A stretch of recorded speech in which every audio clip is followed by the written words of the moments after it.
나단이라는 선지자가 다윗을 찾아갔습니다. 그리고 다윗에게 이러한 얘기를 합니다.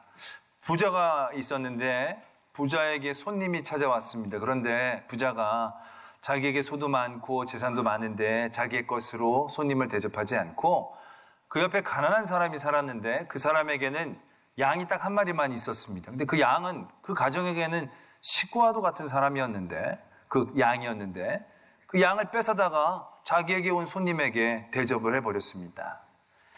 그런 얘기를 나단이 하니까 다윗이 아주 화를 냅니다. 어떻게 그런 사람이 우리나라에 있을 수가 있느냐고. 그런 사람은 당장에 죽어야 한다 라고 다윗이 굉장히 화를 내는 말씀이 성경에 있습니다. 근데 솔직히 그 말씀은 정말로 가난한 사람들의 양을 빼앗은 부자의 얘기가 아니었고 다윗에 대한 얘기였습니다. 다윗의 죄를 깨닫게 하고 그의 죄를 알려주시기 위해서 나단 선지자가 비유를 든 것입니다. 근데 다윗이 그걸 깨달아 듣지 못했다는 것입니다.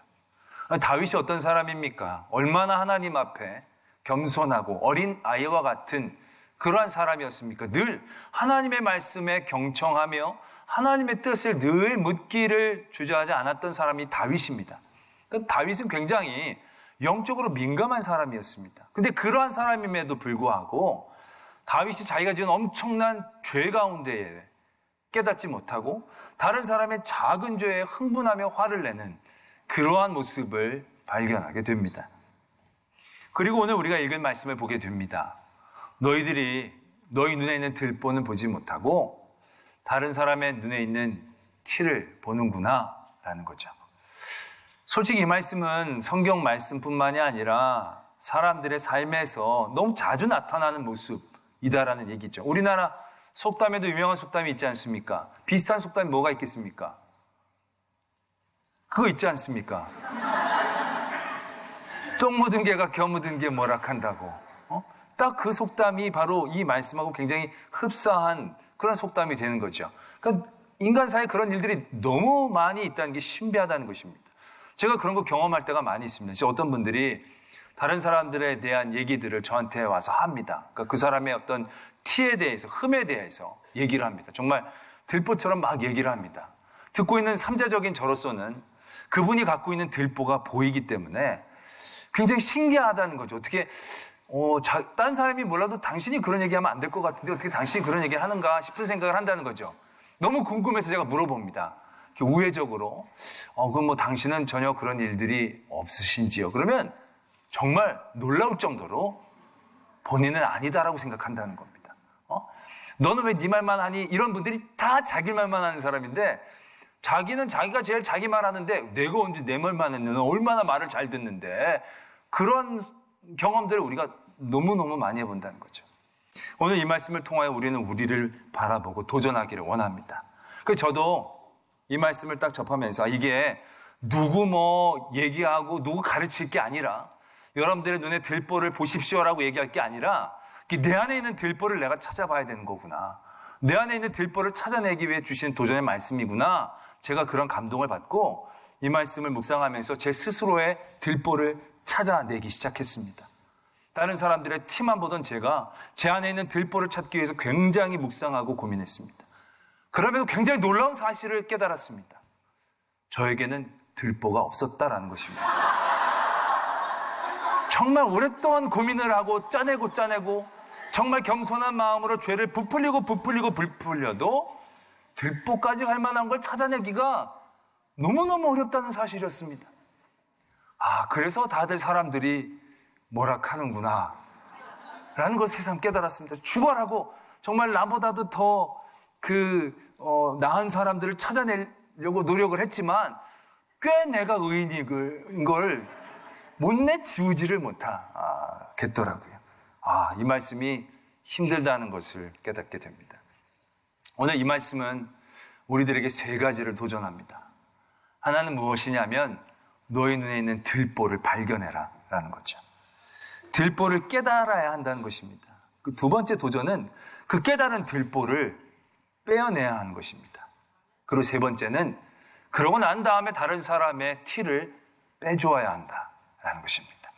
근데 이게 아까도 말씀을 드렸지만 쉽지 않습니다. 다윗도 그게 쉽지 않았다는 것입니다. 자기 안에 정말로 들보가 많은데 그 들보를 깨닫는 게 쉽지 않은 것이고요. 또 우리가 생각해 보면요, 정말로 들보가 별로 많이 없어요. 특별히 여기 이렇게 예배 시간에 앉아있는 여러분들은 참 선하고 착하고 의로운 분들이시기 때문에 다른 어떤 사람들에 비해 정말 자기는 겨묻은 개죠. 말하자면 우리는 속담으로 하면 내 안에 똥을 찾기는 어려운 겁니다. 다른 사람들의 그런 건 많이 보이면서 상대적으로 그렇다는 것이죠. 근데 그게 굉장히 위험하다는 것입니다. 오늘 우리가 우리의 눈에 있는 들보를 깨닫기 위해 우리에게 주시는 도전이 있습니다. 그거는 기준을 바꿔야 하는 것입니다. 우리가 가늠하다 현장에서 잡힌 여인의 이야기를 생각해 볼 필요가 있습니다. 여인이 가늠하다가 현장에서 잡혔습니다. 그리고 예수님 옆에 끌려왔죠. 많은 사람들은 그 여인을 끌고 왔습니다. 그리고 그 여인을 이제 돌을 쳐서 죽일 작정을 하고 있는 겁니다. 그리고 현장에서 가늠하다가 걸렸기 때문에 그 시대에는요, 그것만큼 악한 죄는 없습니다. 죽어야 될 죄가 되는 거죠. 많은 사람들은 이 여인을 당연히 죽여야 되는 것으로, 자기는 당연히 죽여야 하는 것으로 생각하며 이 여인을 끌고 옵니다. 그리고 그 여인의 죄에 대해서 그들은 성토하고 정죄하며 비판을 하기 시작했을 것입니다. 그런데 그들에게 예수님이 이렇게 말씀을 던지십니다. 너희들 중에 죄가 없는 사람이 먼저 돌로 쳐라 라는 겁니다. 그 전까지는 그들 중 어느 누구도 내가 저 사람보다 더 죄인이기 때문에 내가 저 사람에게 돌을 던질 자격이 없다라고 생각하는 사람은 없었을 것입니다. 나도 뭐 떳떳한 건 아니지만 그래도 내가 저 여자보다는 그래도 의로워. 내가 저 여자에게 돌을 던질 만큼은 내가 자격이 있는 것 같아. 저 여인은 너무 극악무도한 죄를 졌고 나는 그러한 죄를 저지른 적이 없었기 때문에 나는 충분히 돌을 던질 수 있는 사람이야 라고도 생각했다는 것입니다. 왜냐하면 그들의 기준은 저 여인이었거든요. 그 여인을 기준으로 삼아 그들에게는 들보가 있을 수가 없었다는 거죠.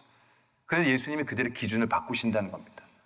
저 여인이 너희들의 선과 악과 의로움의 기준이 아니라 너희들의 기준은 하나님이 되어야 한다는 거죠. 예수 그리스도 앞에, 하나님 앞에 너희가 죄가 있느냐 없느냐, 그 기준으로 너희를 바라볼 수 있어야 한다라는 것입니다. 그 새로운 기준에 많은 사람들이 당황하기 시작합니다. 의롭고 충분히 돌을 던질 만한 자격이 있는 것처럼 생각했던 그들이었는데 새롭게 제시된 기준 가운데 그들은 고민하기 시작합니다. 그리고 그들이 들었던 돌을 하나씩 내려놓기 시작했다라는 것입니다. 그들의 눈에 있는 들보를 깨닫게 되는 순간입니다.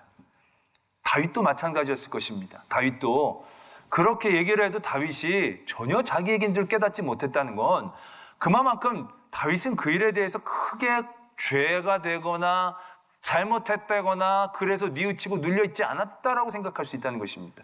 또 다윗이 그 당시에 여러 왕들을 기준으로 보았을 때 그렇게 악한 왕은 아니었을 겁니다. 그래도 다윗만한 왕은 없을 것이고 다윗은 자기만한 또 하나님을 기쁘시게 하는 왕은 없었기 때문에 자기가 그만큼 들보를 갖고 있는 존재라고는 꿈에도 생각하지 못했을 것입니다. 근데 그에게 나단이 새로운 기준을 제시합니다. 세상의 왕 중에서 착한 왕, 의로운 왕, 선한 왕, 세상의 평균 가운데에서 당신이 얼마나 선한가 의로운가, 세상의 왕의 기준으로는 그런 것 좀 해도 되겠다라고 생각할 수 있지만 나단이 이렇게 얘기합니다.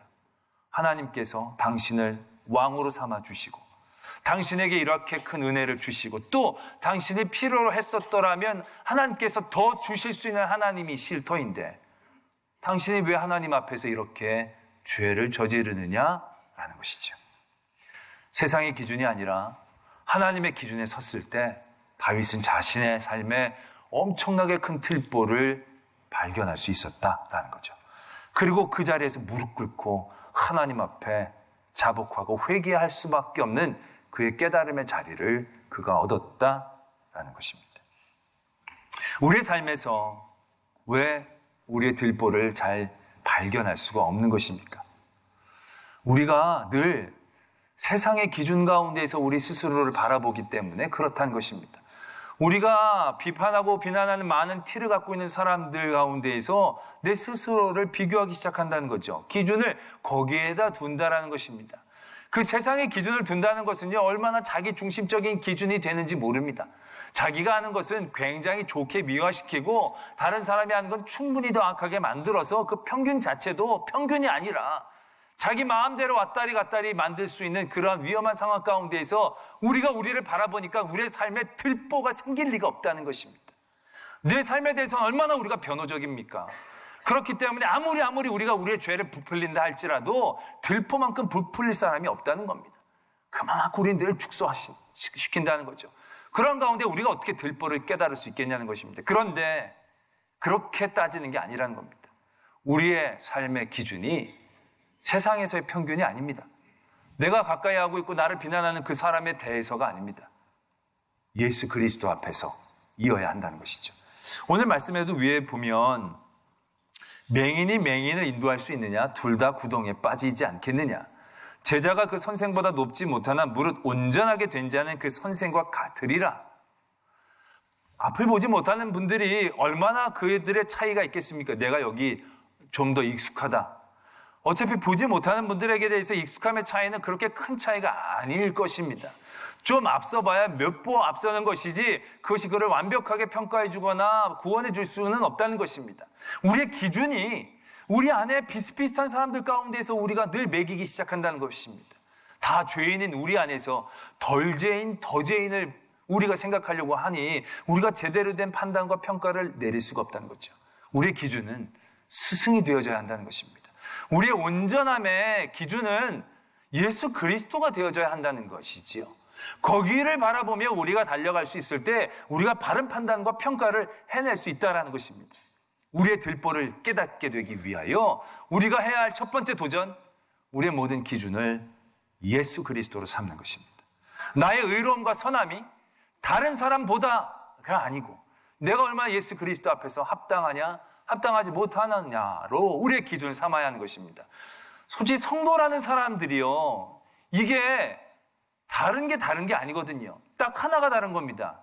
무엇을 바라보고 있느냐, 무엇을 기준으로 삼고 있느냐, 이게 성도와 성도가 아닌 사람들의 근본적인 차이입니다.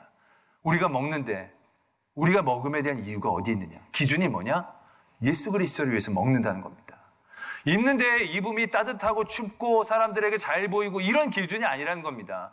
우리의 기준은 예수 그리스도를 위해서 입는 것이다 가 되어야 한다는 것이죠. 먹거나 마시거나 전하거나 다니거나 이 모든 것들이 예수 그리스도가 기준이 되어져야 하는 사람, 그게 성도거든요. 우리가 세상에서 경주를 한다고 했을 때 우리가 누구보다 빠른 게 중요한 게 아니에요. 누구보다 앞서는 게 중요한 게 아니에요. 우리의 경주에 다른 사람들과의 근본적인 차이는 우리는 표대를 향하여 달려가고 있다는 거거든요. 예수 그리스도를 바라보고 달려가고 있느냐 있지 않느냐의 문제이지 얼마나 빠르냐, 얼마나 앞섰느냐의 문제는 아무런 기준이 안 된다는 것입니다. 우리가 예수 그리스도의 심판대 앞에 섰을 때 하나님, 내가 상위 한 1%는 되지 않습니까? 내가 상위 1% 정도는 착하지 않습니까? 내가 상위 0.1% 정도는 선하지 않았습니까? 내가 그래도 출석률이 상위 1%는 되지 않습니까? 이건 의미가 없다는 겁니다. 하나님, 내가 예수 그리스도 앞에 합당하게 했습니까? 하지 않았습니까? 의 문제이지. 몇 % 안에 들었느냐, 얼마나 빠르냐는 하나님 심판대에서는 별 의미가 없는 기준이다라는 것을 우리가 분명히 알아야 한다는 것이죠. 때문에 우리의 삶에서의 내 들보를 찾는 기준이 티를 갖고 있는 다른 사람들과의 비교로 찾게 되는 게 아니라는 것입니다. 하나님 앞에서의 내 자리, 예수 그리스도 앞에서의 그 기준 가운데에서의 나의 부딪힘이 나의 삶의 자리에서 내가 얼마나 영적으로 교만했고 얼마나 하나님 생각하지 않았던 시간들로 채워져 있는지, 다른 많은 사람들의 잘못과는 비교할 수 없는 정말로 그 영적인 교만의 죄를 우리가 저질렀다는 사실들을 어렵지 않게 찾아낼 수 있겠다라는 것입니다. 그러한 영적인 도전들이 저와 여러분들에게 되기를 소망합니다. 세상에서의 기준이 아니라 그리스도 앞에서의 우리의 기준으로 내 들보를 깨닫게 되기를 도전합니다. 그리고 난 다음에 그 들보를 빼내야 하는 과정들을 우리가 행해야만 합니다. 근데 말은 우리 들보를 깨닫고 그 들보를 빼내는 말은 쉽습니다. 근데 이걸 우리의 삶에서 어떻게 해야 하는 것이겠습니까? 우리 안에서의 들보를 깨달았어요? 그 다음에 그 들보를 어떻게 빼낼 수가 있죠? 다들 생각은 하시고 계시는 겁니까? 고민을 해보자는 얘기죠. 들보를 빼내야 됩니다. 빼내실 줄로 믿습니다. 빼내십시다. 그러면 아멘은 할 거예요. 근데 어떻게 하는 게 들보를 빼내는 겁니까? 예수 그리스도 아까 가늠한 여인의 사건을 우리가 보자면 그 사람들이 예수 그리스도의 새로운 기준을 통해서 그들의 들보를 깨닫습니다. 그리고 그들이 내가 돌 던질 자격이 없구나 생각하고 돌을 내려놓습니다. 그리고 되돌아갑니다. 그럼 이게 들보를 빼낸 행위가 되겠습니까? 그들의 죄를 깨닫고 내려놓고 돌아갔다고 들보를 빼낸 일이 되는 것입니까? 그것만 가지고는 들보를 빼냈다라고 얘기하기 어렵다는 얘기죠. 그들의 죄가 돌을 내려놨다라고 그냥 해결되는 건 아니거든요. 그들이 깨달았던 죄가 되돌아갔다고 그 여인을 죽이지 않았다고 해결되는 게 아니거든요. 이 들보를 빼내는 우리의 도전과 노력들이 중요한 게 바로 여기에 있다는 것입니다. 다윗이 하나님 앞에 회개합니다. 하나님 앞에 그 모든 것들을 다시금 깨닫고 하나님 앞에 자복하고 회개했더니 하나님이 은혜를 주셨습니다. 그래서 그의 모든 죄 가운데에서 얼마 정도의 벌은 유예시켜줬습니다. 그러나 그렇다고 모든 게 다 해결된 건 아니거든요.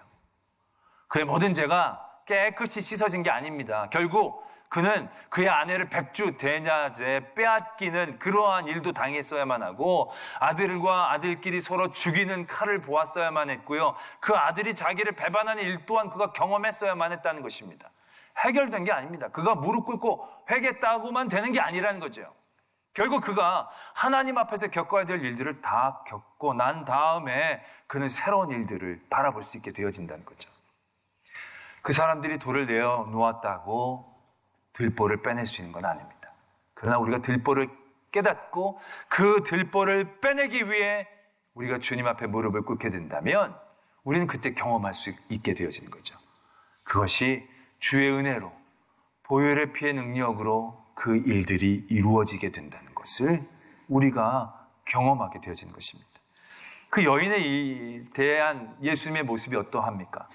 이제 되돌아가라. 나도 너를 정죄하지 않겠다. 그러나 다시는 죄를 짓지 말라라고 얘기하십니다. 그러나 그 여인에게 아무런 죄도 묻지 않고 그냥 보내신 게 아닙니다. 그 여인의 죄는 그대로 남아 있습니다. 그러나 예수님은 그들을 보내셨다는 거죠. 왜 보내셨습니까?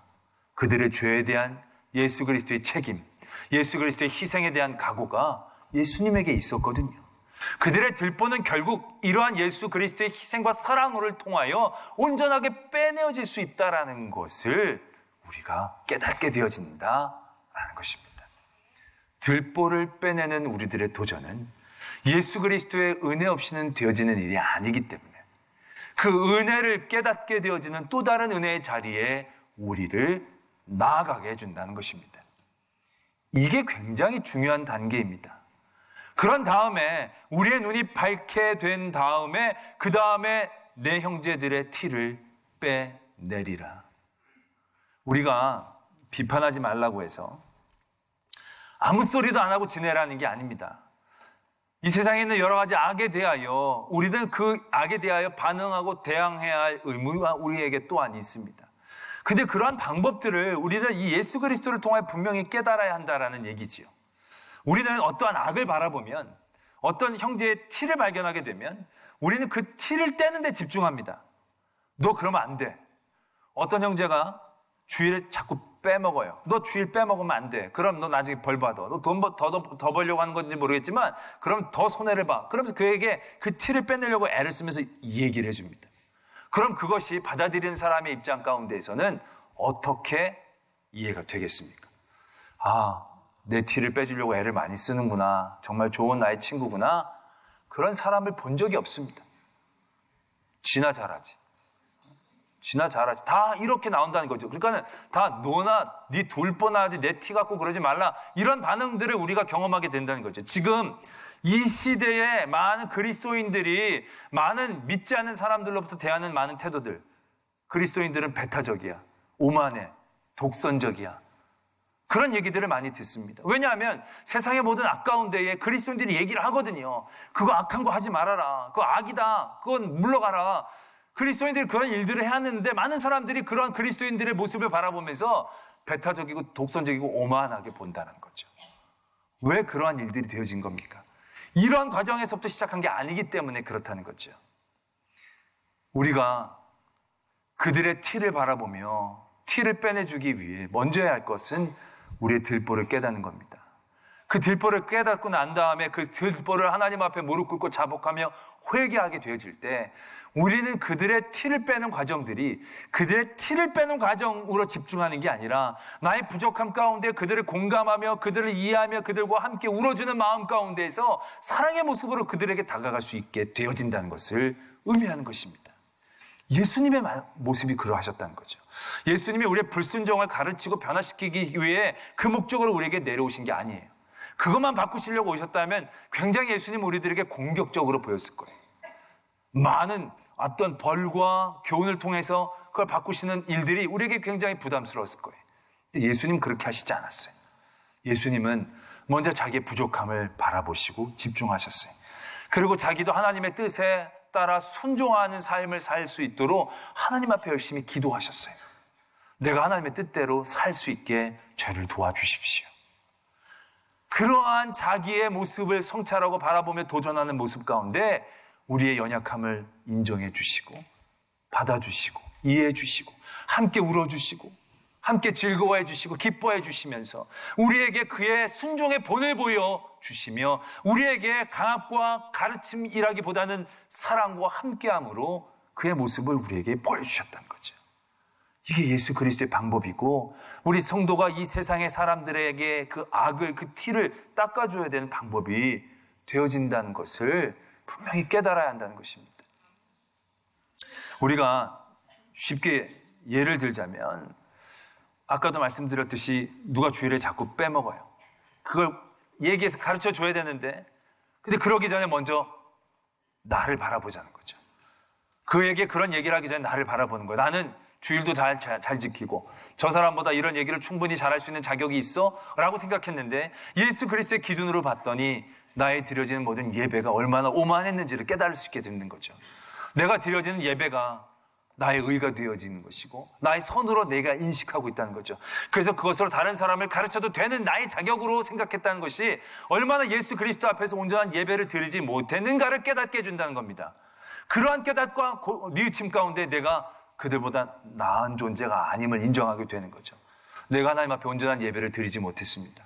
내가 하나님 앞에 온전한 산재물로 드려지지 못하고 나의 예배가 나의 의가 되고 교만이 되었습니다. 이렇게 회개할 수 있는 거죠. 그리고 난 다음에 그 다음에 그 형제를 바라보게 됩니다.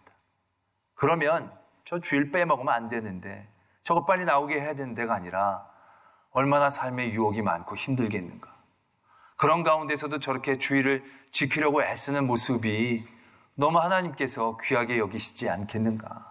그러나 저 모습 가운데 조금 더 도전해서 하나님 앞에 온전히 세워졌으면 얼마나 좋을까. 라는 태도로 그에게 다가갈 수 있게 되어지는 거죠. 그럼 그를 가르치고 변화시키려는 강압적인 모습보다는 먼저 그를 불쌍히 여기며 기도하는 마음을 우리에게 주실 것입니다. 어차피 우리의 은혜로 우리가 우리의 들보를 해결하게 되어지는 것이니까요. 그렇게 그를 기도하고 그를 사랑하는 마음으로 나가게 되어질 때 그의 울음 가운데 함께 울어줄 수 있는 거죠. 그가 기뻐할 때 함께 기뻐해 줄 수 있는 거죠. 그리고 하나님이 그에게 감동을 주실 때 우리 조금만 더 예배에 힘써보지 않겠느냐고 이렇게 얘기할 수 있는 거죠. 그럴 때 그런 과정들을 통해서 형제의 티를 닦아주고 빼내주며 함께 울어줄 수 있는 그러한 성도의 자리, 예수 그리스도와 같은 자리에 우리가 설 수 있게 되어진다는 것을 깨달아야 한다는 것입니다. 할렐루야. 여러분들은 여러분들의 삶에 얼마나 많은 들보를 발견하고 계십니까? 여러분들이 많은 사람들의 들보만을 보고 계신다면 여전히 여러분들은 예수 그리스도의 기준에 서 있지 못하다라는 것입니다. 예수 그리스도 앞에 우리가 누가 의인일 수 있겠습니까?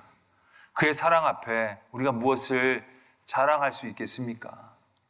그 사랑을 깨닫는 그 순간 우리의 들보를 깨닫고 우리 들보가 얼마나 큰 은혜 가운데 있는지를 우리가 알게 되어질 때 우리에게 보여지는 그 형제들의 티가 정죄하고 비판해야 될 거리가 아니라 함께 울어주고 함께 기도해 줘야 될 것들로 보여지게 된다는 거죠.